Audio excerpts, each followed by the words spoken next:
আহ, নাহমাদুহু ওয়া নুসাল্লি আলা রাসূলিহিল কারীম আম্মা বা'দ ফাআউযু বিল্লাহি মিনাশ শাইতানির রাজীম বিসমিল্লাহির রাহমানির রাহিম রাব্বি ইশরাহ লি সাদরি ওয়া ইয়াসসির লি আমরি ওয়াহলুল 'উকদাতাম মিন লিসানি ইয়াফকাহু কওলি। আজি আমাৰ পাৰ্ট 3 ৰাসূলুল্লাহ সাল্লাল্লাহু জীৱনীৰ, আৰু সেই জীৱনীখন আচলতে আমি ৰাসূলুল্লাহ সাল্লাল্লাহু জীৱনী বুলি যে কওঁ নহয়, আমি এতিয়া কওঁ যে সিৰাত, সিৰা, সিৰাতুন নবী, হয় নহয়? চিৰা শব্দটো আহিছে আচলতে চাৰা ইয়াচিৰু চেৰ কৰা বুলি যে কয় উৰ্দুত, ট্ৰেভেল কৰা, জাৰ্ণি কৰা। আচলতে চিৰাত হৈছে ৰাসূলুল্লাহ সাল্লাল্লাহু মানে জীৱন যাত্ৰা। ৰাসূলুল্লাহ সাল্লাল্লাহু মানে জীৱনৰ বিভিন্ন স্তৰত, বিভিন্ন সময়ত যিবোৰ ঘটনা সংঘটিত হৈছিলে, তেওঁ যিবোৰ ঘটনাৰ সন্মুখীন হৈছিলে বা সমস্যাৰ সন্মুখীন হৈছিলে, কিদৰে তাৰ প্ৰতিকাৰ কৰিছিলে বা সমাধান কৰিছিলে, বা কেনেধৰণৰ পৰিস্থিতিৰ সন্মুখীন হৈছিলে, কেনেধৰণে সেইবোৰৰ মোকাবিলা কৰিছিলে, গতিকে সেয়া আমি বায়োগ্ৰাফি বা জীৱনীত অধ্যয়ন কৰোঁ, হয় নহয়? অৰ্থাৎ আমি মানে তেখেতৰ জীৱন যাত্ৰা এটা আচলতে। গতিকে ৰাসূলুল্লাহ ইছলামৰ জীৱন যাত্ৰাৰ বিষয়ে আমি অধ্যয়ন কৰিবলৈ হ'লে, বুজি পাবলৈ হ'লে, আমি সেই সময়ৰ মানে তেওঁৰ আশে পাশে আৰব উপমহাদ্বীপৰ আশে পাশে মানে কেনেকুৱা পৰিৱেশ আছিলে, পৰিস্থিতি আছিলে, সমাজ ব্যৱস্থা কেনেকুৱা আছিলে, সেইখিনি আমি আচলতে অলপমান জানিব লাগিব, অধ্যয়ন কৰিব লাগিব।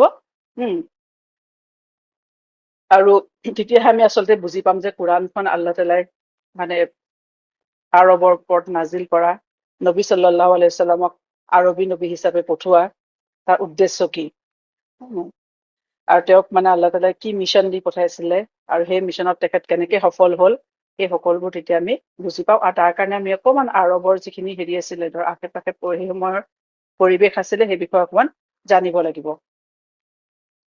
এতিয়া কথা হৈছে যে আমি নবী সাল্লাল্লাহু আলাইহি ওয়াসাল্লামৰ সিৰত কিয় অধ্যয়ন কৰিব লাগে, কিয় পঢ়িব লাগে, হয় নাই? সিৰত হৈছে জীৱন যাত্ৰা, জীৱনী, হয় নাই? প্ৰত্যেকটোৰ তেখেতৰ জীৱনৰ প্ৰত্যেক স্তৰৰ আমি মানে ঘটা ঘটনা আমি অনুসৰণ কৰো বা অনুকৰণ কৰো। তেখেতৰ জীৱনৰ ঘটনাবোৰৰ লগত আমিও যাত্ৰা কৰো, তেতিয়াহে বুজি পাম আল্লাহ তাআলাই কিয় মানে ৰাসূলুল্লাহ ইছলামক মানে আমাক অনুসৰণ কৰিব লাগে বুলি কৈছে। তাৰমানে তেওঁৰ পদচিহ্ন অনুসৰণ কৰা।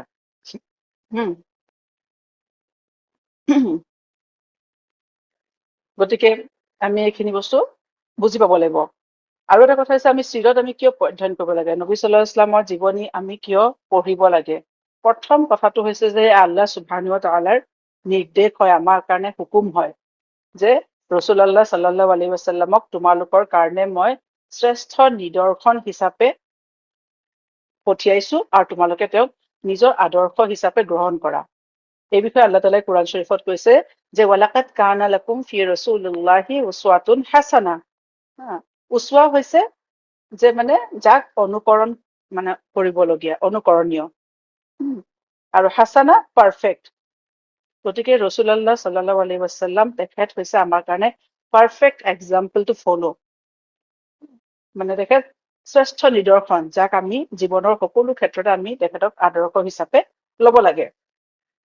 নবী সাল্লাল্লাহু আলাইহি ওয়াসাল্লাম এজন লিডাৰ হিচাপে পাৰফেক্ট টু ফলো, তেখেত এজন পিতৃ হিচাপে পাৰফেক্ট, এজন স্বামী হিচাপে তেখেত পাৰফেক্ট, গতিকে তেখেত এজন মানে ৰিলেটিভ হিচাপে, এজন মানে আৰ্মি কমাণ্ডাৰ হিচাপে, এজন প্ৰতিবেশী হিচাপে, এজন সংগী হিচাপে, বন্ধু হিচাপে, গতিকে জীৱনৰ প্ৰত্যেকটো দিশতেই নবী সাল্লাল্লাহু আলাইহি ওয়াসাল্লামৰ প্ৰত্যেকটো কাৰ্যতে আল্লাহ তাআলাৰ ফালৰ পৰা বৰকত আছিলে। আৰু যদি আমি তেওঁৰ জীৱনটো অনুকৰণ কৰিব পাৰো, তেন্তে আমাৰ কাৰণে সকলো ফালে বৰকতে বৰকত হ'ব। আৰু এটা কথা হৈছে এজন মানুহক নবী বা ৰসুল হিচাপে আল্লাহ তাআলাই কি উদ্দেশ্যে পঠিয়ায়, নহয়?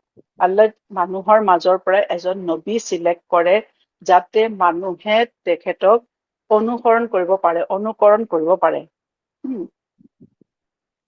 কাৰণ নবী যাক পঠিয়ায় আল্লাহ মানুহৰ মাজৰ পৰাই পঠিয়ায়, আৰু তেওঁ আমাৰ নিচিনাই এজন মানুহ হয়। তেওঁ জীৱিকা উপাৰ্জনৰ কাৰণে কাম কৰে, তেওঁ নিকাহ কৰে, তেওঁ ঘৰ সংসাৰ কৰে, তেওঁৰ সতি সন্ততি আছিল, কিন্তু পাৰ্থক্য এটাই যে আল্লাহ তাআলাই তেওঁলোকক মানে চিলেক্ট কৰে, চুজ কৰে নবী হিচাপে। আৰু তেওঁলোকক মানুহৰ মাজৰ পৰাই, নবীসকলক মানুহৰ মাজৰ পৰাই চিলেক্ট কৰা হয়। তেওঁলোকক তাৰ পৰাই মানে নবী হিচাপে মানুহৰ মাজৰ পৰাই মানুহকে নিযুক্তি দিয়া হয় নবী হিচাপে। কিয় আগতে যেতিয়া ৰসুল ইছলামক নবী হিচাপে মানে আল্লাহ যেতিয়া চিলেক্ট কৰিলে, যেতিয়া তেখেতক নবুৱত দান কৰিলে, তেতিয়া কুৰেশবোৰে আপত্তি কৰিছিলে যে তুমি যদি সঁচাকে আল্লাহৰ নবীয়ে হোৱা, আল্লাহ যদি নবী পঠিয়াবই লাগে, যাক আমি অনুকৰণ কৰিবই লাগে, ফল' কৰিবই লাগে, তেনেহলে আল্লাহ আমাৰ মাজতে ফিৰিস্তা কিয় নপঠিয়ালে? তেওঁতো বহুত ডাঙৰ আমাতকে, ফিৰিস্তাসকল মানুহৰকে মানে উচ্চ স্তৰৰ। আচলতে কথা হৈছে যে যদি আল্লাহ ফিৰিস্তাসকলক পঠিয়ালেহেঁতেন আমাৰ কাৰণে নবী হিচাপে বা ৰচুল হিচাপে, তে ফিৰিস্তাসকলৰ জীৱন আৰু মানুহৰ জীৱন একে নহয়, হয় নহয়? গতিকে ফিৰিস্তাসকলে যি কাম কৰিব সেয়া মানুহে কেনেকে ফল' কৰিব? মানুহৰ কাৰণে সেইটো মানে তাত কোনো মানে হেৰি নাথাকে, যে মানে বেনিফিট নাথাকে না। ফিৰিস্তাই যিবোৰ কাম কৰিব মানুহে কৰিব নোৱাৰে, আৰু মানুহৰ যিবোৰ বস্তুৰ প্ৰয়োজন ফিৰিস্তাক প্ৰয়োজন নাই। গতিকে ফিৰিস্তাক যদি আল্লাহ নবী হিচাপে পঠিয়াই, তেনেহলে মানুহে তেওঁক কোনো ধৰণৰ কোনো কামতে অনুকৰণ কৰিব নোৱাৰে। গতিকে সেইকাৰণে আল্লাহ তালাই মানুহৰ মাজৰ পৰাই নবী আৰু বা ৰচুল পঠিয়ায়। গতিকে তেওঁলোকেও আমাৰ নিচিনাকে খোৱা বোৱা কৰে, তেওঁলোকেও বিয়া বাৰু কৰে, তেওঁলোকেও ঘৰ সংসাৰ কৰে, তেওঁলোকেও অন্যান্য সমাজৰ অন্যান্য কাম কৰে। গতিকে তেওঁৰ পৰা আমি সেই বস্তু বুজিব পাৰো, নবীসকলৰ পৰা, যে আমি আমাৰ জীৱনত এই সকলোবোৰ দায়িত্ব কেনেকে পালন কৰিম, কিদৰে কৰিম। আৰু এটা কথা হৈছে, কোৰাণ আমাৰ জীৱনৰ মানে মুছলমানৰ দিন, দুনিয়া আৰু আখিৰতৰ, আমাৰ ইহকাল আৰু পৰকালৰ সকলোৰে হৈছে মানে সফলতাৰ চাবিকাঠি। আৰু এই কোৰাণখন বুজিবলৈ হলে আমি নবী সাল্লাল্লাহু আলাইহি wasallamক বুজি পাব লাগিব। তেওঁৰ জীৱনৰ বিভিন্ন ঘটনাসমূহ জানিব লাগিব, হয় নহয়? আচলতে আমি কোৰাণ যদি বুজি পাবলৈ হয় নহয়, নবী সাল্লাল্লাহু আলাইহি wasallamৰ জীৱনী বুজি পাব লাগিব, তেওঁক বুজি পাব লাগিব। কাৰণ কোৰাণখন তেওঁৰ ওপৰত বিভিন্ন স্তৰত নবী সাল্লাল্লাহু আলাইহি wasallamে জীৱনৰ বিভিন্ন সময়ত নবুৱত পোৱাৰ পিছত বিভিন্ন সময়ত যিবোৰ সমস্যাৰ সন্মুখীন হৈছিলে, যিবোৰ পৰিস্থিতিৰ সন্মুখীন হৈছিলে, সেই তাৰ ওপৰতে সেই অনুসৰি কোৰাণখন 23 বছৰত আল্লাহ সুবহানাহু ওয়া তাআলাই নাজিল কৰিলে। কোৰাণত এনেকুৱা বহুত আয়াত আছে, বহুত সূৰা আছে, বহুত আয়াত আছে, যিটো আমি এনেই পঢ়িলে, চিম্পলি তাৰ আৰবী অনুবাদ কৰিলে আমি বুজি নাপাওঁ। যেনেকে ৱাদ্দুহা ৱাল্লাইলি ইজা সাজা, আল্লাহ কৈছে যে এই দুহা সময় আৰু ৰাতিৰ মানে শপত, যেতিয়া সি আগুৰি ধৰে। গতিকে তাৰ অৰ্থ কি? আল্লাহ সেই আয়াতকেইটা কিয় নাজিল কৰিলে? গতিকে সেই সূৰাৰ, সেই কোৰাণৰ অৰ্থ বুজি পাবলৈ হলে আমি নবী সাল্লাল্লাহু আলাইহি wasallamৰ জীৱন বুজি পাব লাগিব। আচলতে সেই আয়াতকেইটা নাজিল হৈছিলে যেতিয়া নবী সাল্লাল্লাহু আলাইহি wasallamৰ মানে মানুহৰ কথা, মানে কুৰেশ্বৰ যিটো অত্যাচাৰ, সিহঁতে যিটো মানে ঠাট্টা মস্কৰা কৰিছিলে, তাৰ কাৰণে নবী সাল্লাল্লাহু আলাইহি wasallam অত্যন্ত মনত দুখ লাগিছিলে। আৰু নবী সাল্লাল্লাহু আলাইহি wasallam ভাবিছিলে যে সঁচাকে আল্লাহ তাআলাই মানে তেওঁক মানে এৰি দিলে, তেওঁলৈ ৱহী নপঠোৱা হল। তাৰ পিছতে আল্লাহ এই আয়াত নাজিল কৰিছিল যে আপুনি চিন্তা নকৰিব, আল্লাহ আপোনাক এৰি দিয়া নাই। আৰু আপুনি সত্য নবী, মানুহে কলেই নহব। গতিকে আমি যেতিয়া কোৰাণ বুজি পাবলৈ হলে নহয়, আমি ৰাসূলুল্লাহ ইছলামৰ মানে তেখেতকো বুজি পাব লাগিব। ঠিক তেনেদৰে আমি কোৰাণ নুবুজাকৈ যিদৰে আমি ইছলাম বুজিব নোৱাৰো, নবী সাল্লাল্লাহু আলাইহি wasallamক বুজিব নোৱাৰো, ঠিক তেনেদৰে নবী সাল্লাল্লাহু আলাইহি wasallamৰ বিষয়ে নজনাকৈ আমি কোৰাণ বুজি নাপাওঁ। এটা আয়েশা ৰাদিয়াল্লাহু আনহাৰ দ্বাৰা বৰ্ণিত এটা হাদিছ আছে যে এদিন দুজন মানুহ আহিল তেওঁক লগ পাবলৈ, তেতিয়া নবী সাল্লাল্লাহু আলাইহি wasallamৰ ৱাফাত হৈ গৈছিলে, ৱাফাতৰ পিছত। তেওঁলোকে আহি আয়েশা ৰাদিয়াল্লাহু আনহাক ক'লে যে আমাক নবী সাল্লাল্লাহু আলাইহি wasallamৰ বিষয়ে কওকচোন, তেওঁ কেনেকুৱা আছিলে, তেওঁ কি কি কাম কৰিছিলে, কেনেকে কৰিছিলে। তেতিয়া আয়েশা ৰাদিয়াল্লাহু আনহাই লগে লগে মানুহজনক প্ৰশ্ন কৰিলে যে তোমালোকে কোৰাণ পঢ়া নাই নেকি? মানুহ দুজনটো আচৰিত হল, কৈছে আমি কোৰাণটো পঢ়িছো, কিন্তু আমিতো আপোনাক ৰাসূলুল্লাহ ইছলামৰ কথাহে সুধিছো, তেওঁ কেনেকুৱা আছিলে। তেতিয়া আয়েশা ৰাদিয়াল্লাহু আনহাই উত্তৰ দিলে যে কোৰাণেই তেওঁৰ জীৱন। অৰ্থাৎ নবী সাল্লাল্লাহু আলাইহি wasallam এজন মানে চলন্ত মানে কোৰাণ। যদি যোনে কোৰাণ বুজি পায়, তেওঁ নবী সাল্লাল্লাহু আলাইহি wasallamক বুজি পাবই। আৰু এটা কথা যে চিৰত পঢ়াৰ পৰা আমাৰ কি লাভ হয়? চিৰত পঢ়াৰ পৰা আমাৰ কি হয়? ৰাসূলুল্লাহ ইছলামক মানুহে ভাল পোৱাটো, তেওঁৰ প্ৰতি মহব্বত যিটো ৰখাটো মানুহৰ কাৰণে সহজ হৈ পৰে। আৰু ৰাসূলুল্লাহ সাল্লাল্লাহু আলাইহি wasallamৰ প্ৰতি ভাল পোৱা, তেখেতৰ প্ৰতি মহব্বত, সেইটো হৈছে মুছলমানৰ ইমানৰ এটা প্ৰধান অংগ। এটা হদিছতে আছে ৰাসূলুল্লাহ সাল্লাল্লাহু কৈছে যেতিয়ালৈকে তোমালোকে আল্লাহ আৰু তেওঁৰ ৰসুলক নিজৰ প্ৰাণতকৈও বেছি ভাল নোপোৱা তেতিয়ালৈকে ইমান তোমালোকৰ সম্পূৰ্ণ নহয়। গতিকে চিৰতৰ অধ্যয়নে আমাৰ যিটো ৰাসূলুল্লাহ সাল্লাল্লাহু প্ৰতি যিটো ভাল পোৱা আছে, যিটো মহাব্বত আছে, সেইটো বৃদ্ধি কৰে। আজি আমাৰ উম্মতৰ দুৰ্ভাগ্য যে আমি ৰাসূলুল্লাহ সাল্লাল্লাহু বিষয়ে বিশেষ একো নাজানো, হয় নে নহয়? আমাৰ মানে আমাৰ সমাজৰ মাজৰ পৰা আমাৰ মানে পঢ়া শুনা এডুকেটেড যিখন সমাজ আছে, শিক্ষিত সমাজৰ মাজৰ পৰা কি হৈছে, ৰাসূলুল্লাহ সাল্লাল্লাহু চিৰতৰ অধ্যয়ন আৰু চিৰতৰ চৰ্চা আমাৰ হ্ৰাস পাই আহিছে। সঁচা কথা কৈছো, আমি কেইটামান কথা আমি শিকিলো আৰু সেইকেইটা কথাই কি হৈছে, আমি বাৰে বাৰে যেতিয়া আমি চিৰাতুন নবী পাতিম বা তেনেকুৱা ৰাসূলুল্লাহ সাল্লাল্লাহু ওপৰত কিবা আমি চৰ্চা কৰো, আমি সিমানখিনি কথাই আচলতে কেইটামান কথা শিকি লৈছো, আমি সেইকেইটাই বাৰে বাৰে সেইকেইটাই মানে সোঁৱৰাই থাকো, হয় নহয়?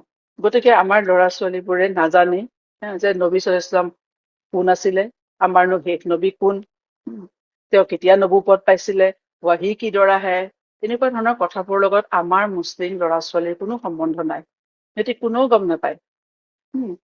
কিন্তু আমাৰ ল'ৰা ছোৱালীবোৰেতো সিহঁতৰ যেনেকে কোনোবা অভিনেতা হওক, খেলুৱৈ হওক, হয় নে নহয়, ফেশ্বন ডিজাইনাৰ হওক, পপ ছিংগাৰ হওক, সিহঁতৰ বিষয়ে কত ইনফৰমেশ্যন থাকে, কাৰণ সেই ইনফৰমেশ্যন কি হৈছে পোৱা যায়, এভেইলেবল হয়। কিন্তু নবী সাল্লাল্লাহু আলাইহি ওয়াসাল্লামৰ বিষয়ে কোনো ইনফৰমেশ্যন আমি দিব নোৱাৰো আমাৰ ল'ৰা ছোৱালীখিনিক, আমাৰ ডাঙৰখিনিয়ে। গতিকে সিহঁতি একোৱেই নাজানে। যাৰ বিষয়ে জানিব লাগে, হয় নে নহয়, যাৰ বিষয়ে আমাৰ ওচৰত ইনফৰমেশ্যন থাকিব লাগে, সেয়াই আমাৰ নাই। গতিকে আমাৰ মুছলমানৰ নিজৰ আমাৰ ৰুটছ, আমাৰ যিটো ইতিহাস, সেই বিষয়ে আমি একো নাজানো মুছলমান।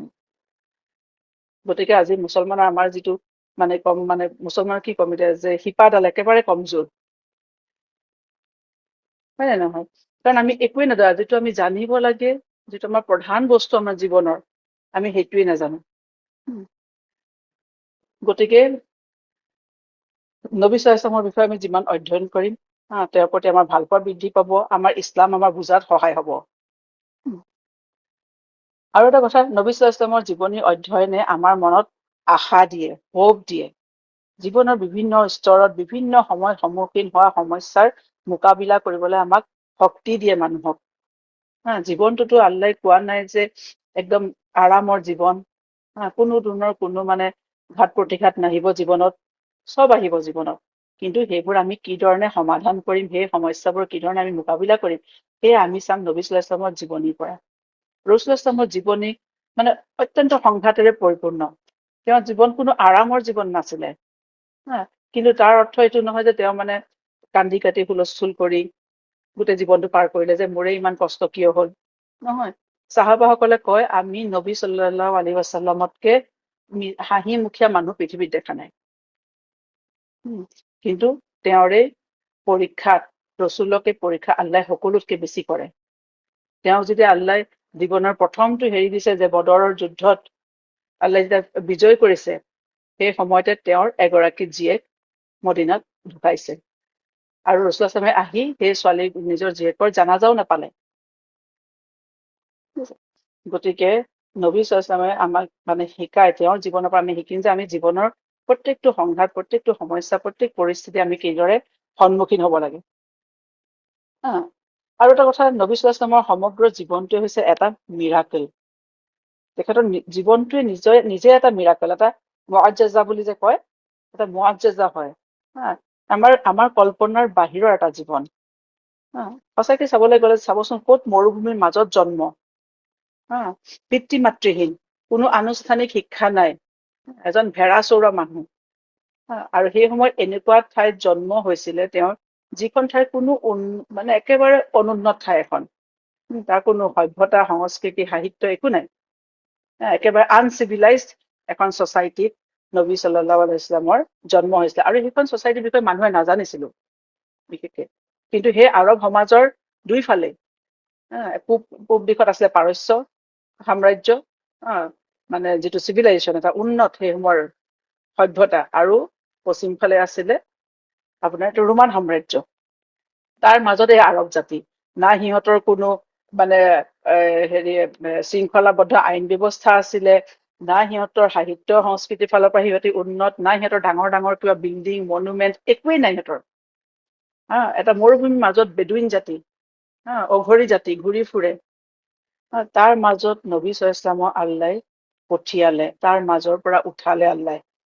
মানুহ কোনোবাই ভাবিব পাৰেনে আজিলৈকে আজিলৈকে কি কিয়ামতলৈকে তেওঁ যিটো মিছনত কাম কৰি গ'ল সেইটো কিয়ামতলৈকে চলি থাকিব, গোটেই পৃথিৱীতে বিয়পি আছে।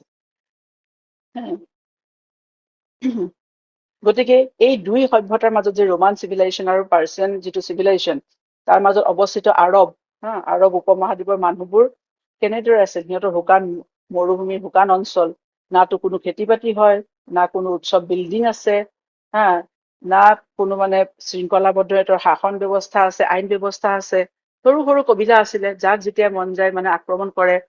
ইমান সুৰক্ষাও নাছিলে সিহঁতৰ ঠাইখিনিৰ মাজত। গতিকে আৰু সিহঁতে থাকেও মানে তম্বুত থাকে।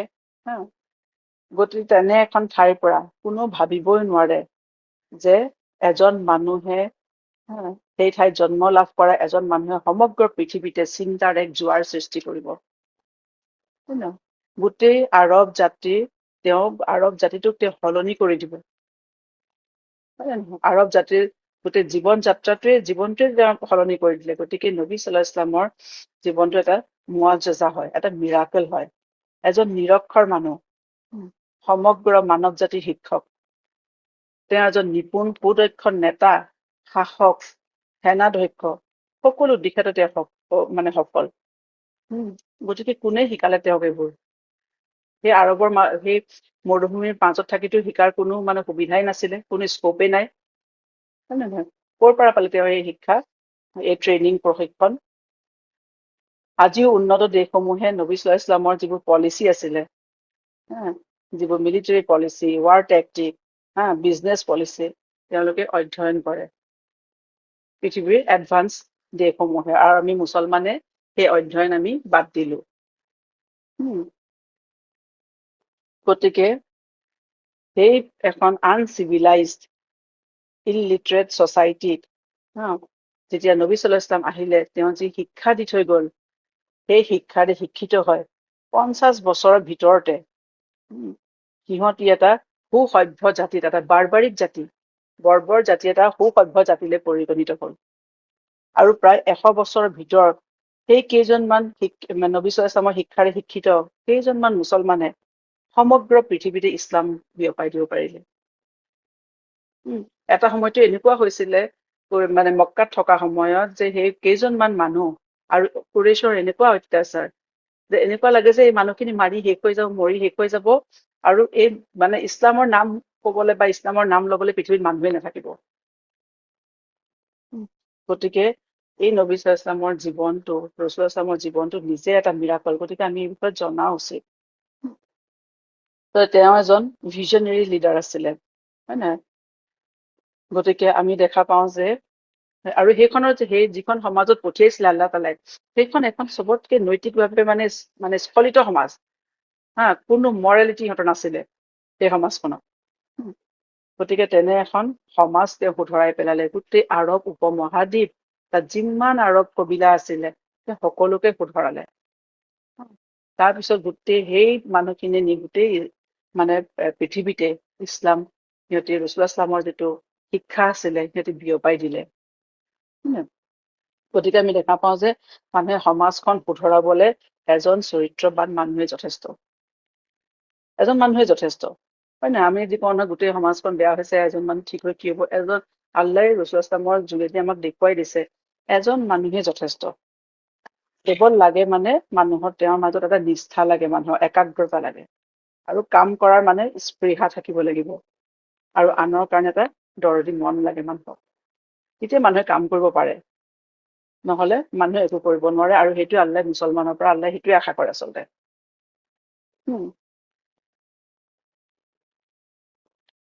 গতিকে মক্কাৰ এক সাধাৰণ পৰিৱেশত ডাঙৰ হোৱা, হয় নে নহয়? এজন শ্বেফাৰ্ড, তেওঁ শিক্ষাৰে শিক্ষিত কেইজনমান মুষ্টিমেয় মানুহে সেই সময়ৰ বিশাল মানে ক্ষমতাশালী, অতি প্ৰতিপত্তিশালী পাৰস্য সাম্ৰাজ্য আৰু ৰোমান সাম্ৰাজ্যক পৰাজিত কৰিব পাৰিছিল। গতিকে ৰসুল ইছলামৰ ওচৰত কিমান পাৱাৰ আছিলে, তেওঁ কিমান ক্ষমতাশালী আছিলে। তেওঁৰ চাৰিওফালে লাখ বিলাহৰ বস্তুৰে মানে ভৰি আছিলে। তাৰ পিছতো তেওঁ এক সাধাৰণ আৰু সহজ সৰল জীৱন যাপন কৰিছিল। সকলোবোৰ আৰাম সুখ সুবিধাৰ মাজত সহজ সৰল জীৱন যাপন কৰাটো অত্যন্ত কঠিন কাম, হয় নে নহয়? It is very difficult to be simple, হয় নে? গতিকে আজিৰ সময়ত আমি নবী সাল্লাল্লাহু আলাইহি ওয়াসাল্লামৰ চিৰত পঢ়াটো বা তেওঁৰ অধ্যয়ন কৰাটো অত্যন্ত প্ৰয়োজনীয় হৈ পৰিছে। আজি আমাৰ মুছলমানৰ মাজত অনেক গ্ৰুপ আছে, আৰু প্ৰত্যেকৰে বা আমাৰ উম্মতৰ মাজতে কিমান বিভিন্ন ধৰণৰ আমাৰ গ্ৰুপত আমি বিভক্ত হৈ আছো, আৰু প্ৰত্যেকে নিজৰ নিজৰ মতে উম্মতৰ মানে উন্নতিৰ কাৰণে কাম কৰে। প্ৰত্যেক গ্ৰুপৰে কিছুমান নিজা নিজা মানে নীতি নিয়ম আছে, মেথডলজি আছে, হয় নে? আৰু প্ৰত্যেকে নিজৰটো শুদ্ধ বুলি ভাবে। কিন্তু তথাপিও আজি উম্মতৰ অৱস্থা ইমান শোচনীয়।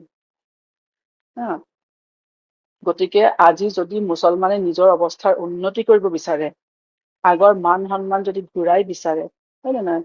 এই সমাজত পৃথিৱীত নিজৰ স্থান বিচাৰে, তেন্তে পুনৰ নবী সাল্লাল্লাহু আলাইহি ওয়াসাল্লামৰ পদ্ধতিলৈ মানুহ উভতি যাব লাগিব। তেতিয়াহে আল্লাহ সেই ঘৰুৱা স্থান, সেই হেৰুৱা স্থান, হেৰুৱা মৰ্যাদা আল্লাহ তাআলাই ঘূৰাই দিব।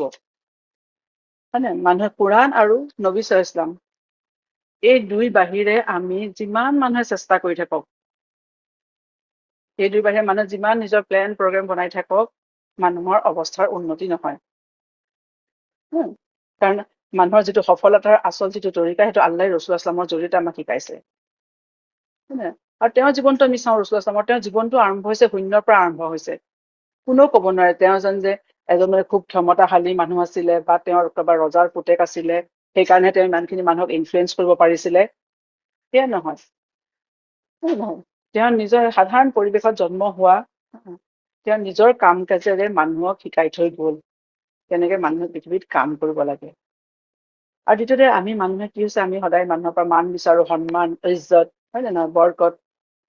কিন্তু আল্লাহ তাআলাই কৈছে যে সেই ইজ্জত আল্লাহৰ ৰচুলৰ আৰু মুমিনসকলৰ, অৰ্থাৎ আল্লাই পঠোৱা তৰিকা আৰু ৰসুল ইছলামৰ মানে যিটো তৰিকা আমাক শিকাই গ'ল, তাতহে ইজ্জত আৰু বৰকত আছে। আনত বিচাৰি হাবাথুৰি খাই লাভ নাই মানুহৰ। আৰু আমি নবী সাল্লাল্লাহু আলাইহি ওয়াসাল্লামৰ জীৱনী যেতিয়া পঢ়িম নহয়, এতিয়া আমি তাৰ লগতে চাহাবাসকলৰ বিষয়ে আমি জানিম। কাৰণ চাহাবাসকলৰ যিটো জেনেৰেশ্যন, সেইটো হৈছে বেষ্ট জেনেৰেশ্যন। তেওঁলোকৰ ওপৰত আল্লাহ তাআলা ৰাজি, তেওঁলোক আল্লাহ তাআলাৰ লগত ৰাজি, ৰাদিয়াল্লাহু আনহুম ওয়া ৰাদু আন, হয় নে নহয়? গতিকে আমি তেওঁলোকৰ বিষয়ে জানিম, কাৰণ তেওঁলোকো মানে ৰসুল ইছলামৰ শিক্ষাৰে শিক্ষিত। আবু বকৰ ছিদ্দিকীয়ে হওক, উমৰ ৰাদিয়াল্লাহু আনহু, উছমান, আলী, আনাছ বিন মালিক, ছাদ ইবনে মুআজ, কতৰ চাহাবা, আৰু তেওঁলোক হৈছে উত্তম চৰিত্ৰৰ মানুহ। তেওঁলোকৰ যিটো নিষ্ঠা আছিলে কামৰ প্ৰতি, ইছলামৰ প্ৰতি, তেওঁলোকৰ ষ্ট্ৰাগল, একাগ্ৰতা, সততা, তেখেতৰ মানে উত্তম চৰিত্ৰ, নিৰ্মল মনৰ।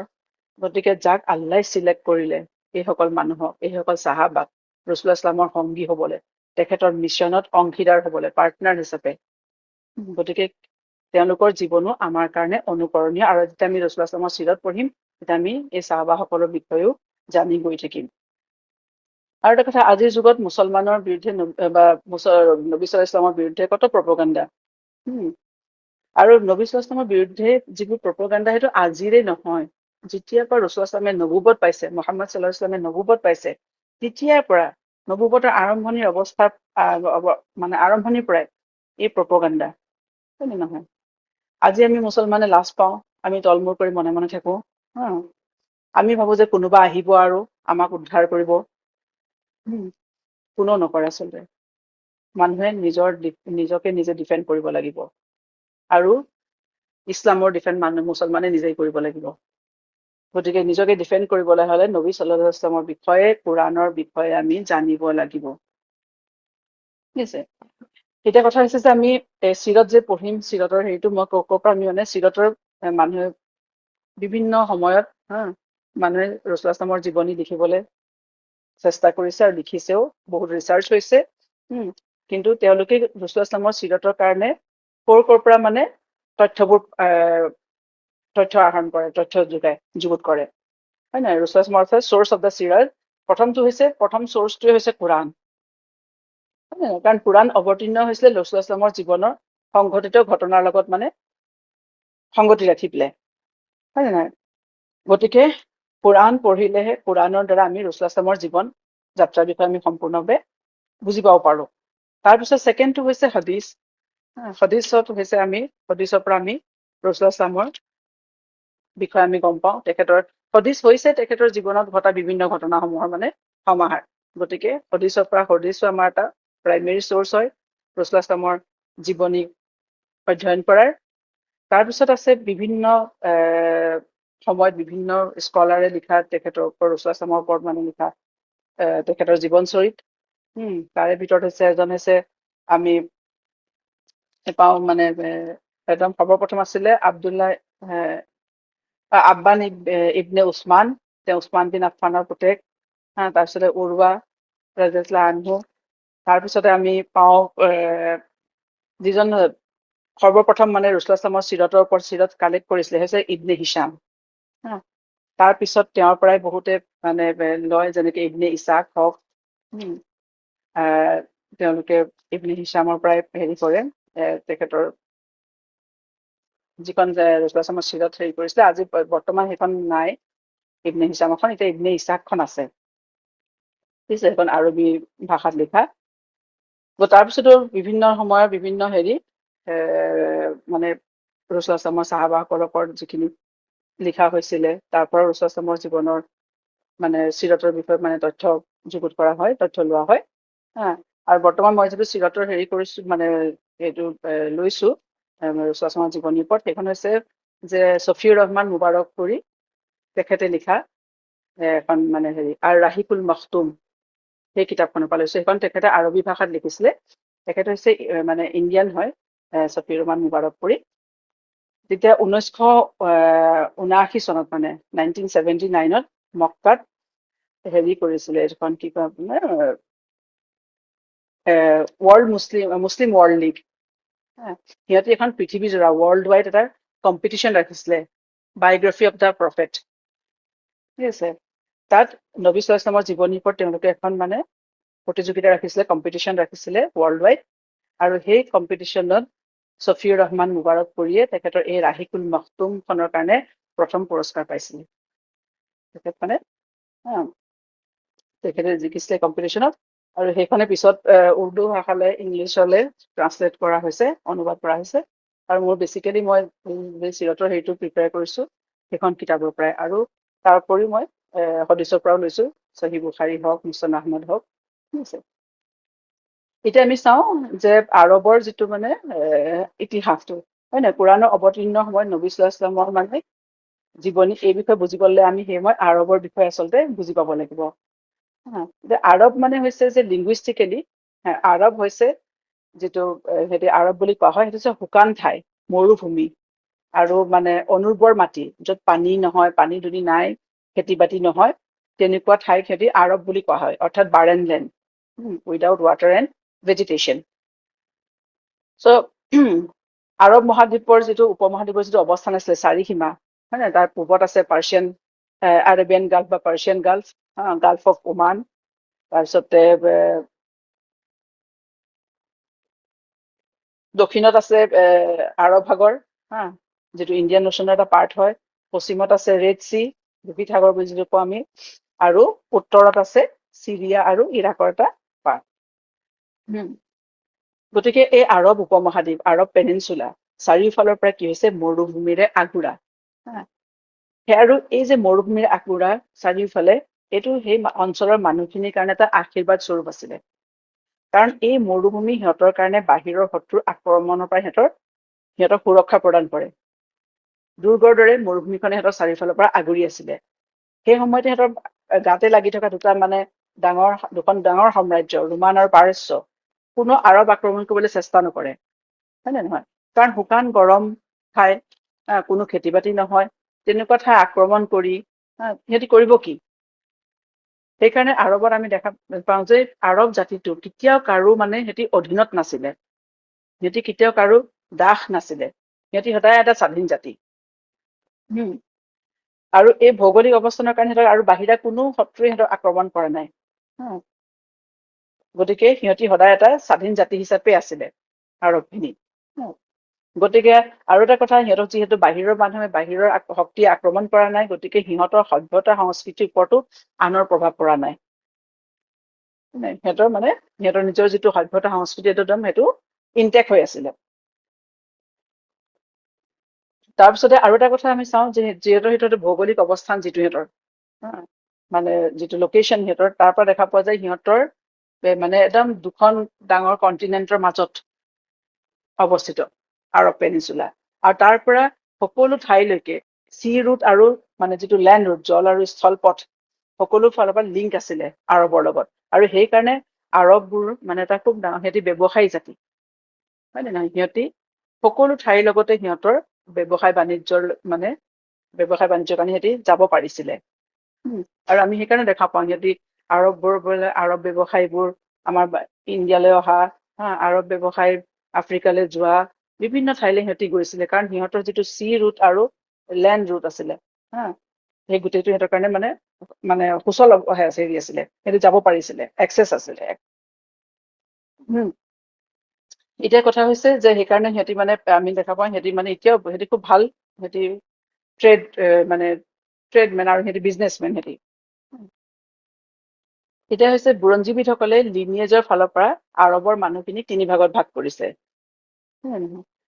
যে সিহঁতৰ প্ৰথমটো হৈছে যে আৰৱ আৰিবা, আৰৱ বাইদা, যিটো পেৰিছ আৰৱ, এক্সটিংক্ট হৈ গ'ল, এতিয়া বিলুপ্ত হৈ গ'ল।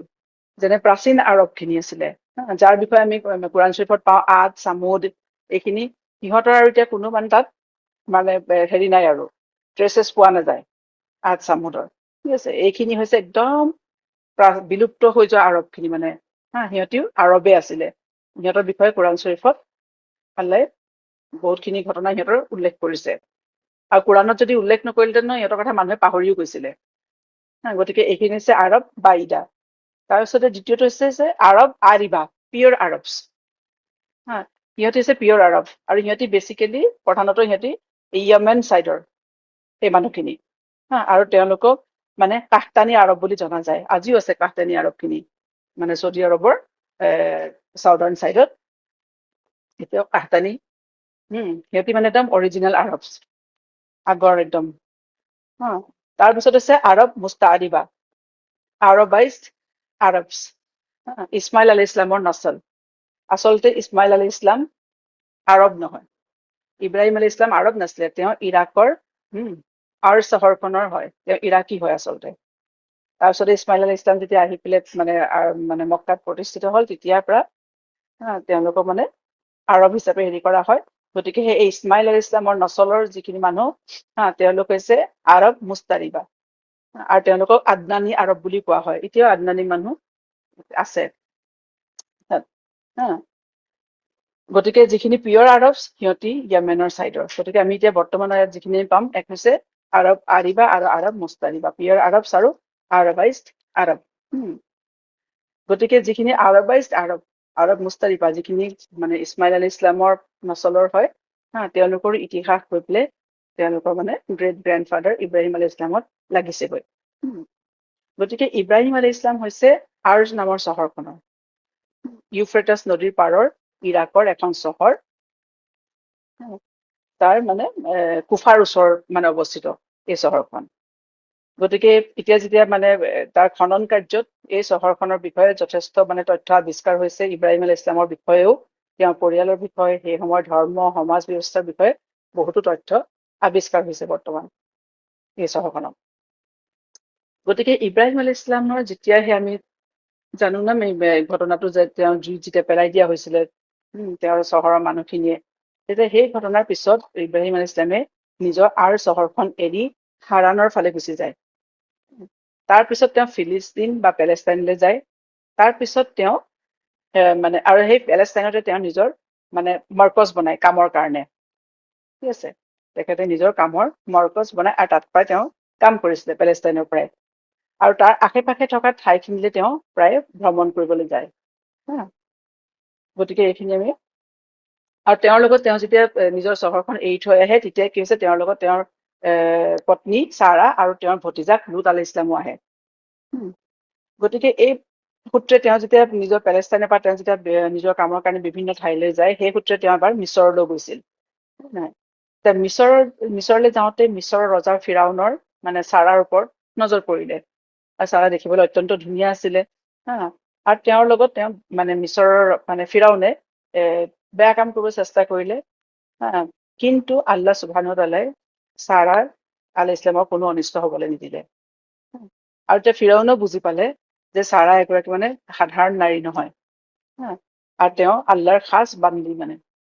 আৰু তেতিয়া ফিৰাউনে ইমান প্ৰভাৱিত হল যে ছাৰাৰ মানে পাৰ্চনেলিটিৰ দ্বাৰা বা তেখেতৰ মানে হেৰিৰ পৰা, যে তেওঁ নিজৰ জীয়েকক হাজাৰ আলাইহিস সালামক উপহাৰ হিচাপে দিলে ছাৰাক।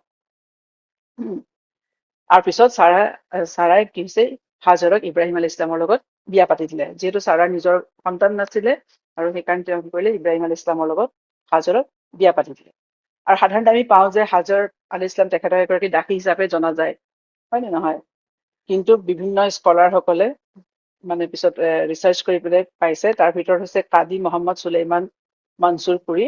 তেখেতে গৱেষণা কৰি ভেৰিফাই কৰিছে যে হাজাৰ দাসী নহয়। তেওঁ ফিৰাউনৰ জীয়েক আছিল। এইটো তেখেতৰ মানে কিতাপ ৰাহমাতুল লিল আলামিনত উল্লেখ আছে।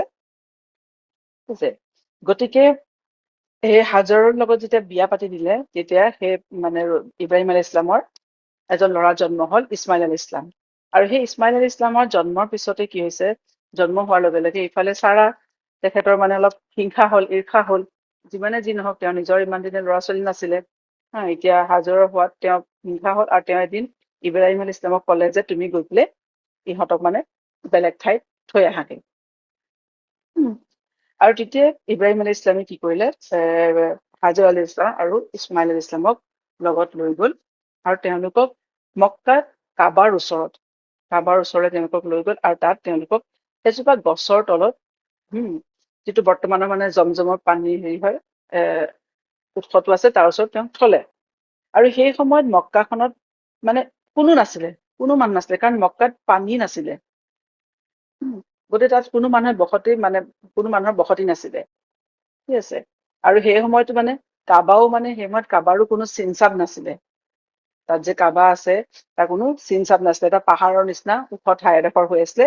তাত এজোপা গছ আছিলে, আৰু তাতে কি হৈছে, ইব্ৰাহিম আলাইহিস সালামে হাজাৰ আলাইহিস সালাম আৰু ইছমাইল আলাইহিস সালামক থৈ আহিলে। আৰু তাৰ ওচৰতে কিছুমান অকমান এটা মানে লেডাৰৰ বেগ এটা, তাত কিছুমান খজুৰ আৰু অলপ পানী, পানীৰ ব্যৱস্থা তেওঁ কৰি থৈ আহিলে। আৰু তাৰপিছত তেওঁ নিজৰ ঘৰৰ ফালে উভতি গল। যেতিয়া তেওঁলোকক অকলে থৈ অহা দেখিলে, হাজাৰ ইছলামে তেতিয়া ভয় খাইছে।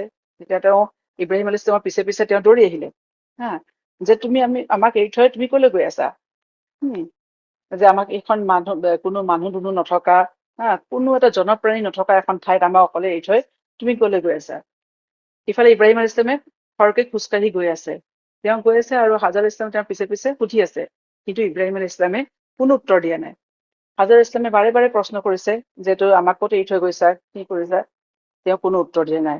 তেতিয়া হাজাৰে তেখেতে বুজি পালে যে এয়া আল্লাহৰ হুকুম হয়। তেতিয়া তেওঁ ক'লে যে যে আল্লাহু আমাৰাক বিহাজা, যে আল্লাহে আপোনাক এই হুকুম দিছে নেকি? যেতিয়া এই প্ৰশ্নটো শুনিলে, তেতিয়া ইব্ৰাহিম আলাইহিস সালামে থমকি ৰলে, কিন্তু পিছফালে ঘূৰি চোৱা নাই। তাৰ পৰাই ক'লে যে হয়, এয়া আল্লাহৰ হুকুম। আৰু যেতিয়া তেওঁ উত্তৰ শুনিলে, তেতিয়া হাজাৰে ক'লে যে আল্লাহ তেনেহলে আমাক মানে বচাব, আল্লাহ আমাক জায়া হবলৈ নিদিয়ে, আমাক ধ্বংস হৈ যাবলৈ আল্লাহ নিদিয়ে। এগৰাকী মাইকী মানুহ চাওক, আল্লাহৰ ওপৰত কিমান বিশ্বাস, কিমান তেখেতৰ ইমান আছিলে মানুহগৰাকী। তাৰপিছত তেতিয়া তেওঁ ইব্ৰাহিম আলাইহিস সালাম তেওঁলোকক এৰি পেলাই গুচি গল, আৰু হাজাৰ ইছলামো তেওঁ পুতেকৰ ওচৰলে, ইছমাইল আলাইহিস সালামৰ ওচৰলৈ আহিলে। তাৰ পৰা ইব্ৰাহিম আলাইহিস সালাম গৈ পেলাই যেতিয়া হাজাৰ আৰু ইছমাইল আলাইহিস সালামক নেদেখা হৈ গল, তেওঁ এডোখৰ ঠাইত ছানিয়া বুলি কয়, সেই যিটো টিলা আছিলে তাৰ পৰা তেওঁ নামি আহিলে। সেই ছানিয়াত ৰৈ তেওঁ কাবাৰ ফালে মুখ কৰি তেওঁ হাত ওপৰলৈ উঠাই আল্লাহৰ ওচৰলৈ দোৱা কৰিলে। ঠিক আছে, তেওঁ আল্লাহ তাআলাই দোৱা কৰিলে, যিটো আমি সূৰা ইব্ৰাহিমত পাওঁ, যে ৰব্বানা ইন্নী আসকানতু মিন যুৰৰিয়াতি বিৱাদিন গায়ৰি যি জাৰহি ইনদা বাইতিকাল মুহাৰৰাম ৰব্বানা লিয়ুকিমুস সালাতা ফাজআল আফইদাতা মিনান নাসি নাহৱি ইলাইহিম ৱাৰজুকহুম মিন সামাৰাতি লাআল্লাহুম ইয়াশকুৰুন। যে আল্লাহ, এ আমাৰ ৰব, মই ইয়াত মোৰ সন্তান, মোৰ পৰিয়াল, মই ইয়াত তোমাৰ এইখন ৱাদিত এৰি থৈ গৈছো, য'ত কোনো মানুহ দুনুহ নাই, কোনো খেতি বাতি নহয়, অৰ্থাৎ উপাৰ্জন খোৱা বোৱাৰ কোনো ব্যৱস্থা নাই। আল্লাহ, সিহঁতক মই এৰি থৈ গৈছো তোমাৰ ঘৰৰ ওচৰত, তোমাৰ মুহাৰ্ৰাম ঘৰৰ ওচৰত মই সিহঁতক এৰি থৈ গৈছো, যাতে সিহঁতে ইয়াত চালাত কায়ম কৰিব পাৰে। গতিকে আল্লাহ, তেতিয়া তেওঁলোকে কৈছে, আল্লাহ, মানুহৰ অন্তৰবোৰ ইয়ালৈ তুমি মানুহ আনা, আৰু সেই মানুহৰ অন্তৰবোৰ ইহঁতৰ প্ৰতি, অৰ্থাৎ মোৰ পৰিয়ালৰ প্ৰতি সিহঁতৰ অন্তৰবোৰ তুমি নৰম কৰি দিয়া, যাতে অৰ্থাৎ মানুহ আহে ইহঁতৰ থাকে, অৰ্থাৎ ইহঁতৰ অকলশৰীয়া নকৰিবা, মানুহৰ সংগ দিয়া। ৱাৰজুকহুম, আৰু ইহঁতক তুমি ৰিস্ক দিয়া আল্লাহ, মিনাছ সামাৰাতি, সকলো ধৰণৰ খোৱা বস্তু, সকলো ধৰণৰ ফল মূলৰ ইহঁতক তুমি ৰিস্ক আদায় কৰা। অৰ্থাৎ তেওঁ কৈছে না আৰম্ভণিতে যে আল্লাহ, মই এখন শুকান ঠাইত, কেও কিছু নোহোৱা এখন ঠাইত এৰি থৈ গৈছো তোমাৰ ঘৰৰ ওচৰত, গতিকে আল্লাহ, তুমি সিহঁতক মানে সকলো ধৰণৰ ৰিস্কৰ তুমি ব্যৱস্থা কৰা, লাআল্লাহুম ইয়াশকুৰুন, যাতে সিহঁতে শুক্ৰ আদায় কৰিব পাৰে। তেতিয়া ৰাসূলুল্লাহ ইছলামে কৈছে পিছত যে আজি যদি মক্কাত মানুহে ইমান উভৈনদী অৱস্থা, তেতিয়াহ'লে সেয়া হৈছে ইব্ৰাহিম আলাইহিস সালামৰ দুৱাৰ বৰকততে হৈছে। পৃথিৱীৰ সকলো ঠাইত খোৱা বস্তু, সকলো ঠাইত খানা আপুনি মক্কাত পাব। তাত কিন্তু নিজে একো বস্তু উৎপন্ন নহয়, তাত একো শস্য নহয়, একো খেতি নহয়, কিন্তু তাত খোৱা বস্তুৰ কোনো কমি নাই। সেইকাৰণে ৰাসূলুল্লাহ ইছলামে কৈছে, মক্কাত যিটো বস্তু মানে সেই সময়তো ৰাসূলুল্লাহ ইছলামৰ সময়তো মক্কাত একদম মানে নদন বদন অৱস্থা, সকলো পৃথিৱীৰ সকলো ঠাইৰ মানে বিজনেছমেন আহে, বিভিন্ন বস্তু লৈ পেলাই আহে, তাত বজাৰ বহে, পৃথিৱীৰ সকলো বস্তু পোৱা গৈছিলে মক্কাত। গতিকে সেয়া হৈছে ইব্ৰাহিম আলাইহিস সালামে কৰা দুৱাৰ বৰকততে মক্কাৰ এই মানে নদন বদন অৱস্থা। গতিকে তেওঁ যে থৈ গুচি গ'ল, ইছমাইল আলাইহিস সালাম আৰু মাক আছে, অলপ দেৰি পিছত কি হৈছে, পানী শেষ হৈ গ'ল, খোৱা পানী শেষ হৈ গ'ল, কাৰণ মৰুভূমিৰ মাজত খোৱা বস্তু পানী যেতিয়া শেষ হৈ গ'ল, তাৰপিছত তেওঁ দেখিছে যে তেওঁৰ মানে কেঁচুৱাটো মানে একদম পিয়াহত হেৰি হৈ আহিছে, তাৰ অৱস্থা বেয়া হৈ আহিছে। তেওঁ তাক চাব নোৱাৰিলে, হাজাৰ আলাইহিস সালামে, তেওঁ তাক থলে টিলাটোৰ ওপৰতে, আৰু তেওঁ তাৰ পৰা নামি আহিলে, আহি পেলাই এটা পাহাৰ, তেওঁ চাফা পাহাৰৰ ওপৰলৈ গ'ল, অলপ ওখ ঠাইলৈ গ'ল, কিজানি ক'ৰবাত পানী দুনি কিবা দেখা পায়, তাৰপিছত তেওঁ তাৰ পৰা চালে, নেদেখিলে, তাৰ পৰা তেওঁ দৌৰ দিলে, নামিলে, তাৰ পৰা অলপ দূৰত মাৰুৱা পাহাৰটো, তালৈ তেওঁ গ'ল, তাত দৌৰি পেলাই তাৰ ওপৰত উঠিলে, তাৰ পৰা চাইছে কিজানি আশে পাশে ক'ৰবাত পানী কিবা সমুদ্ৰ দেখা পায়, কোনোবা মানুহ আছে যাৰ পৰা পানী ল'ব পাৰে, তাতো দেখা নাপালে। তাৰপিছত আকৌ তেওঁ পুনৰ চাফা পাহাৰলৈ আহে। এইদৰে তেওঁ চাফা আৰু মাৰুৱা এই দুটা পাহাৰৰ মাজত 7 বাৰ তেওঁ দৌৰা ধপৰা কৰি আছে পানী বিচাৰি পেলাই। তাৰপিছতে আৰু তেতিয়া ৰাসূলুল্লাহ সাল্লাল্লাহু আলাইহি ওয়াসাল্লামে কৈছে যে এয়া হৈছে আমাৰ যিটো আমি চাই কৰো চাফা আৰু মাৰুৱাৰ মাজত, এই ঘটনাটোৰ পৰা আল্লাহ তাআলাই মানে চাফা আৰু মাৰুৱাৰ মাজত মানে হজ আৰু উমৰাহৰ কাৰণে তাৰ মাজত সেই 7 বাৰ দৌৰাটো আল্লাহ ৰাখি দিলে, হজৰ এটা মানে ৰুকুন হিচাপে ৰাখি দিলে। ঠিক আছে, চাই। গতিকে তাৰপিছত যেতিয়া লাষ্ট বাৰ শেষবাৰৰ কাৰণে যেতিয়া মাৰুৱাৰ পাহাৰলৈ আহিলে, এটা শব্দ শুনা পালে, কাৰোবাৰ মাত শুনা পালে, তেওঁ অলপ দেৰি শুনিলে, তাৰপিছত শুনি পেলাই হাজাৰ ইছলামে তেওঁ ক'লে যে তুমি কোন হয়, যোনে হোৱা, যে তুমি মানে মই তোমাৰ মাতটো শুনা পাইছো, যদি তুমি কিবা সহায় কৰিব পাৰা তেনেহ'লে মোক সহায় কৰা। আৰু তাৰপিছতে তেওঁ দেখিলে যে জিবৰিল আলাইহিস সালাম, তেওঁতো নাজানে এজন ফিৰিষ্টা আহিছে, আৰু সেই ফিৰিষ্টাই কি হৈছে, কোৱা হয় যে তেওঁৰ মানে পাখি দি সেই ঠাইডোখৰ গাঁত কৰিছে, খান্দিছে, আৰু খান্দোতে খান্দোতে কি হ'ল, তাৰপিছত তাৰ পৰা পানী এটা ফোৱাৰা ওলাই আহিলে।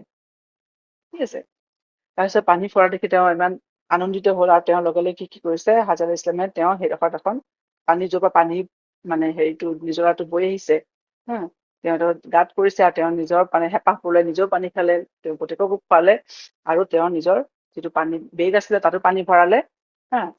তাৰপিছত পানী ইমান বৈ গৈছে যে তেওঁ ভয় খাইছে যে পানীখিনি শেষ হৈ যাব, তেতিয়া তেওঁ মানে পানীখিনি ৰখালে, তাক এটা মানে এনেকুৱা হেৰি কৰি কুঁৱাৰ নিচিনা কৰি পেলাই, মানে কুঁৱা নহয় মানে চাৰিওফালে ঘেৰাও কৰি পেলাই পানীখিনি ৰখালে। তেতিয়া সেইকাৰণে ৰাসূলুল্লাহ সাল্লাল্লাহু আলাইহি ওয়াসাল্লামে কৈছে, আৰু তেওঁ মানে ক'লে যে বাছ মানে ৰখি যোৱা, পানীখিনি মানে বৈ যাব নালাগে। তেতিয়া ৰাসূলুল্লাহ সাল্লাল্লাহু আলাইহি ওয়াসাল্লামে কৈছে, যদি হাজাৰে মানে যে ইছমাইলছ মাদাৰ মাকে যদি সেই সময়ত জমজমটো পানীটো নৰখালহেঁতেন তেতিয়াহ'লে আমি আজি ইয়াত এখন মানে নদী পালোহেঁতেন পানী। তাৰপিছত এটা কুঁৱালে পৰিণত হ'ল আৰু সেইটো কুঁৱা আজিও সেই কুঁৱাৰ পৰা পৃথিৱীৰ লাখ লাখ মানুহে সেই কুঁৱাৰ পানী খাই আছে। গতিকে সেইটো এটা কি হ'লহেঁতেন, এখন নদী হিচাপে বৈ গ'লহেঁতেন পৃথিৱীৰ ওপৰত।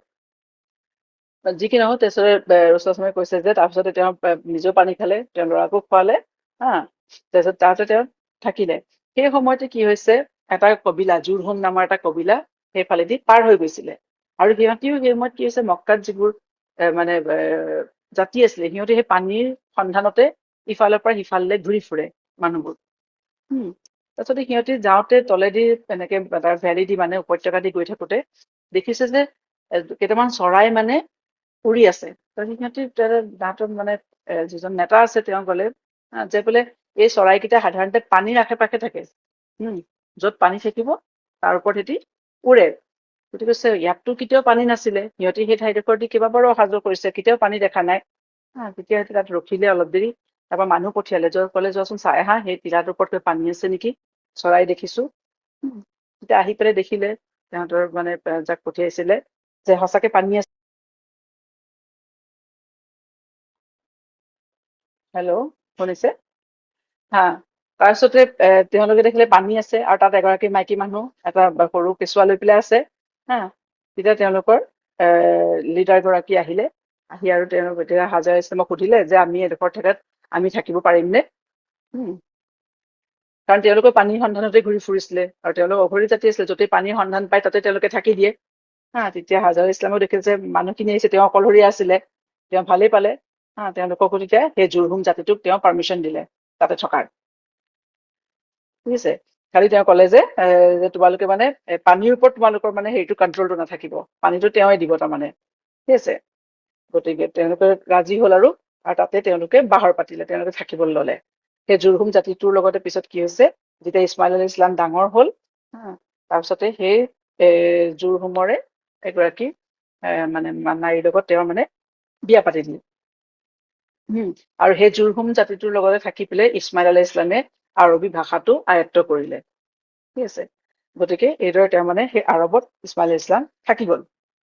তাৰপিছত আমি দেখা পাওঁ যে ইব্ৰাহিম আলাইহিছ ছালামৰ যিটো মানে তেওঁলোকক যেতিয়া এৰি থৈ গুচি গ'ল, তেওঁৰ মানে পত্নী আৰু মানে ল'ৰাটো যেতিয়া এৰি থৈ গ'ল, তাৰপিছতো মানে আমি চিৰততে হওক বা আমি মানে হিষ্ট্ৰীতে হওক, ইব্ৰাহিম আলাইহিছ ছালাম 4 বাৰ মক্কালৈ অহাৰ মানে হেৰি পোৱা যায়, উদাহৰণ পোৱা যায়।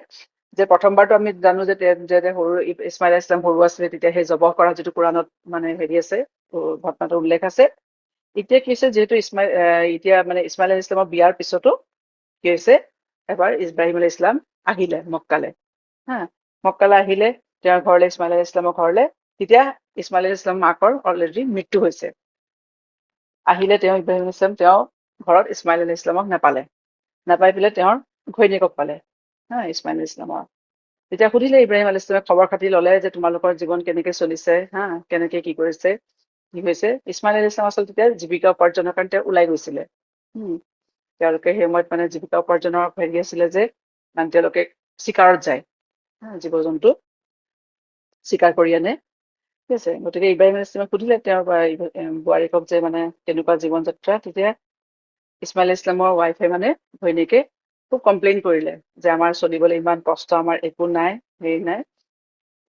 তেতিয়া ইব্ৰাহিম আলাইহিছ ছালামে তেওঁক একো নকলে, ক'লে যে তোমাৰ যেতিয়া মানে হেৰি ইছমাইল যেতিয়া ঘূৰি আহিব, তেতিয়া কবা যাতে তেওঁ নিজৰ দুৱাৰ দলি মানে সলনি কৰি লয়, দুৱাৰ দলিটো যাতে সলনি কৰি লয়।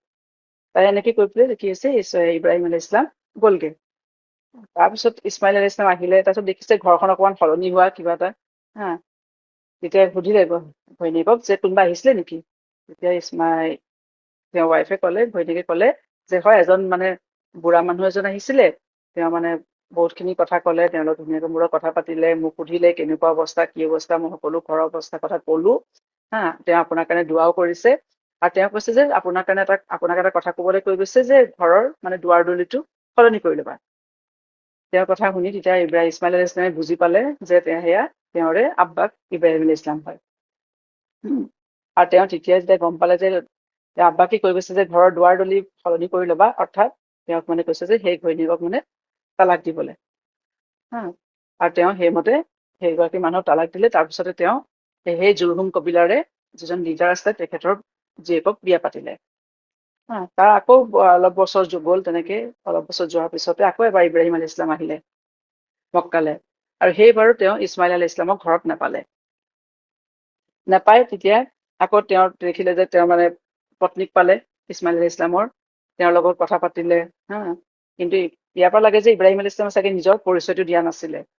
আৰু তেওঁ কথা বতৰা পাতিলে, সুধিলে তোমালোকৰ অৱস্থা কেনেকুৱা, কি কথা কি বতৰা সকলো সুধিলে। তেতিয়া মানুহগৰাকীয়ে ক'লে যে আমি খুব ধুনীয়াকে আছো, আমাৰ কোনো মানে অভাৱ নাই, কোনো হেৰি নাই, চব কথা তেওঁ খুলি পেলাই ক'লে। তেতিয়া ইব্ৰাহিম আলাইহিছ সালামে শুনি ভাল পালে, আৰু তেওঁলোকৰ কাৰণে খুব দোৱা কৰিলে, দুইজনৰ কাৰণে, আৰু ক'লে যে যেতিয়া ইছমাইল আহিব তেতিয়া কবা যে তেওঁ যাতে নিজৰ দুৱাৰ দলিটো মানে ৰাখি থয়, তাৰ সুৰক্ষা কৰে। তেতিয়া আকৌ ইছমাইল আলাইহিছ সালাম আহিলে, তেওঁ চিকাৰৰ পৰা ঘূৰি আহিলে, আহি পেলাই দেখে, আৰু তেনেকে ইব্ৰাহিম আলাইহিছ সালাম গুচি গ'ল। ইব্ৰাহিম আলাইহিছ সালাম যোৱাৰ পিছত ইছমাইল আলাইহিছ সালাম আহিলে, দেখিলে মানে ঘৰখনৰ অকণমান এটা সলনি হোৱা দেখিছে, কৈছে কোনোবা আহিছিলে নেকি আমাৰ ঘৰলে। তেতিয়া তেখেতৰ পত্নীয়ে ক'লে যে হয়, এনেকে এজন বয়সীয়া মানুহ আহিছিলে, আৰু তেওঁ এনেকুৱা কথা ক'লে। তেতিয়া ইছমাইল আলাইহিছ সালামে ক'লে যে সেয়া মোৰ আব্বা হয়। গতিকে আৰু তেওঁ কৈছে যে মানে তেওঁ আমাৰ মানে হেৰিটোৰ প্ৰতি তেওঁ সন্তুষ্ট, আৰু মানে কৈছে যে তোমাক মানে ৰাখিবলে। ঠিক আছে, গ'ল তেনেকেই ইছমাইল আলাইহিছ সালামো তেওঁৰ মানে সংসাৰ তেনেকে মগ্ন হৈ আছিলে। তাৰপিছত আৰু কিছু বছৰ পিছত আকৌ এদিন কি হৈছে, ইব্ৰাহিম আলাইহিছ সালাম আহিলে। তেতিয়া আহি পেলাই তেওঁ দেখিছে যে জমজমৰ পাৰতে ইছমাইল আলাইহিছ সালাম বহি আছে, আৰু তেওঁ কি কৰিছে, নিজৰ এই ধনু কাঁড় যে তীৰবোৰ, তাক মানে পলিচ কৰি আছে, মানে শ্বাৰ্প কৰি আছে, চোকা কৰি আছে। আহি পেলাই তেতিয়া ইব্ৰাহিম আলাইহিছ সালাম আহিলে, আৰু দুইজনে আৰু আব্বাক পুতেক তেওঁলোক লগ লাগিলে, ইজনে সিজনে চালাম কৰিলে। তেনেকে মানুহ বহুত দিনৰ পিছত লগ পালে, যিটো হয়, আৰু তেনেকে দুইজনে ইজনৰ খা খবৰ ললে। তেতিয়া ইব্ৰাহিম আলাইহিছ সালামে ক'লে যে আল্লাহ তাআলাই মোক এটা কাম কৰিবলৈ হুকুম দিছে। যে সেইটো কি, যে ইছমাইল আলাইহিছ সালামে কৈছে ঠিক আছে, আপোনাৰ আল্লাহে যিটো হুকুম দিছে সেইটো আপুনি কৰি পেলাওক। তেতিয়া ইব্ৰাহিম আলাইহিছ সালামে ক'লে যে আল্লাহে মোক ইয়াত তেওঁৰ ঘৰ কাবা নিৰ্মাণৰ হুকুম দিছে, আৰু গতিকে সেইটো মই অকলে কৰিব নোৱাৰো, গতিকে তুমি মোক সেই কামত সহায় কৰিব লাগিব, আৰু সেয়াও আল্লাহৰে হুকুম। আৰু সেই আল্লাহৰ হুকুম অনুসৰি কি হৈছে, ইব্ৰাহিম আলাইহিছ সালামে আৰু ইছমাইল আলাইহিছ সালামে এই কাবা ঘৰটো পুনৰ নিৰ্মাণ কৰিলে। য'ত আগত কাবাৰ ভেটি আছিলে নহয়, তাত মানে আকৌ সেই ঠাইতে তেওঁলোকে কাবাৰ ঘৰটো নিৰ্মাণ কৰিলে। ইছমাইল আলাইহিছ সালামে পাথৰবোৰ দি যায়, আৰু ইব্ৰাহিম আলাইহিছ সালামে কাবাৰ ঘৰৰ ৱালবোৰ মানে বনাই যায়। আৰু যেতিয়া ৱালখন ওখ হৈ গৈ থাকিলে, ইব্ৰাহিম আলাইহিছ সালামে ঢুকি নোপোৱা হ'ল, তেতিয়া তাত কি কৰিলে, ইছমাইল আলাইহিছ সালামে সিহঁতৰ ডাঙৰ পাথৰ দিলে। সেই পাথৰৰ ওপৰত থিয় হৈ ইব্ৰাহিম আলাইহিছ সালামে কি হৈছে, কাবাৰ ৱালখন বনালে। সেইডোখৰ এতিয়াও আমি কি কওঁ যে মকামে ইব্ৰাহিম, হয় নে নাই? আমি হজ বা উমৰাহলৈ গ'লে যেতিয়া আমি তাৱাফ কৰো, তাৱাফ কৰাৰ পিছত সেই মকামে ইব্ৰাহিমৰ পিছফালে কি হৈছে 2 ৰাকাত নফিল নামাজ পঢ়া হয়। সেইটো হৈছে মকামে ইব্ৰাহিম, যিডোখৰ ওপৰত উঠি লৈ থিয় হৈ পেলাই ইব্ৰাহিম আলাইহিছ সালামে কাবাৰ ৱালখন বনাইছিলে। ঠিক আছে, গতিকে সেই কাবা যেতিয়া সম্পূৰ্ণ হ'ল, তেতিয়া ইব্ৰাহিম আলাইহিছ সালাম আৰু ইছমাইল আলাইহিছ সালামে তেতিয়া দোৱা কৰিলে তাত। আৰু তেওঁলোকে যেতিয়া কাবাৰ ঘৰ বনাই থাকে, তেতিয়া তেওঁলোকে দুইজনে দোৱা কৰে, আৰু এই বিষয়ে আল্লাহ তাআলাই সূৰা বাকাৰাতো উল্লেখ কৰিছে, হয় নাই? এই মানে যিটো কাবা নিৰ্মাণৰ যিটো মানে ঘটনা হ'ল, সেইটো আল্লাহে উল্লেখ কৰিছে যে ওয়াইজ ইয়াৰফাউ ইব্ৰাহিমুল কাৱাইদা মিনাল বাইতি ওয়া ইছমাঈলা ৰব্বানা তাকাব্বাল মিন্না ইন্নাকা আনতাছ সামিউল আলিম। তেওঁলোকে বনাই যায় আৰু লগে লগে দোৱা কৰি যায়। আল্লাহে কৈছে যেতিয়া ইব্ৰাহিম আৰু ইছমাইলে যেতিয়া সেই কাবাৰ বুনিয়াদ ৰাখিলে, ভেটি স্থাপন কৰিলে, তাক বনালে, আৰু তেওঁলোকে প্ৰত্যেক স্তৰতে তেওঁলোকে কৈছে যে আল্লাহ, আমাৰ ফালৰ পৰা আমাৰ এই কাম তুমি কবুল কৰা, কাৰণ তুমি সকলো জানা, আৰু তুমি তোমাৰ সকলো বিষয়ে তোমাৰ ইলম আছে, গতিকে তুমি আমাৰ এই কাম তুমি কবুল কৰা, ৰব্বানা তাকাব্বাল মিন্না।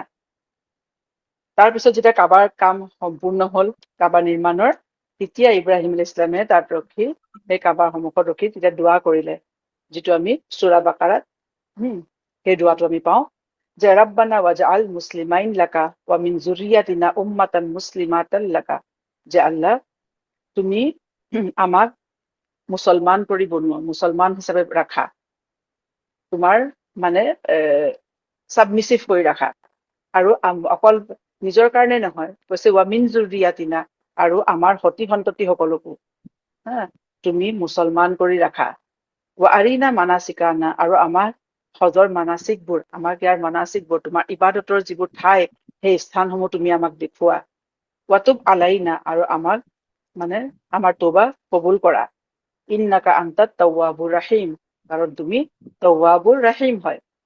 ৰব্বানা ৱাবআছ ফীহিম ৰাসূলান, তাৰপিছত তেওঁ দোৱা কৰিছে, এ আল্লাহ, এ আমাৰ ৰব, তুমি সিহঁতৰ মাজৰ পৰা, অৰ্থাৎ এই কাবা যে তামিৰ কৰিলে, কাবা নিৰ্মাণ কৰিলে, আৰু তাৰ আশে পাশে থকা মানুহখিনি যে এই মানুহখিনিৰ পৰা, মক্কাবাসীৰ মাজৰ পৰা তুমি এজন ৰচুল উঠোৱা, তেওঁলোকৰ মাজলৈ এজন ৰচুল পঠোৱা।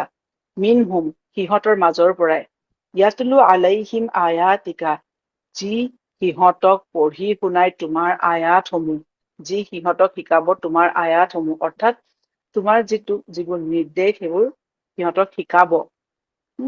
য়ুআল্লিমুহুমুল কিতাবা, আৰু যি সিহঁতক কিতাবৰ শিক্ষাদান কৰিব।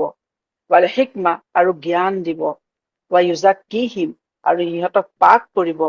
ইন্নাকা আনতাল আজিজুল হাকিম, নিঃসন্দেহে তুমি আল আজিজ হয়, আল হাকিম হয়, তুমি সৰ্বজ্ঞানী হয়, তুমি সৰ্বশ্ৰেষ্ঠ হয়, গতিকে তুমি কবুল কৰা।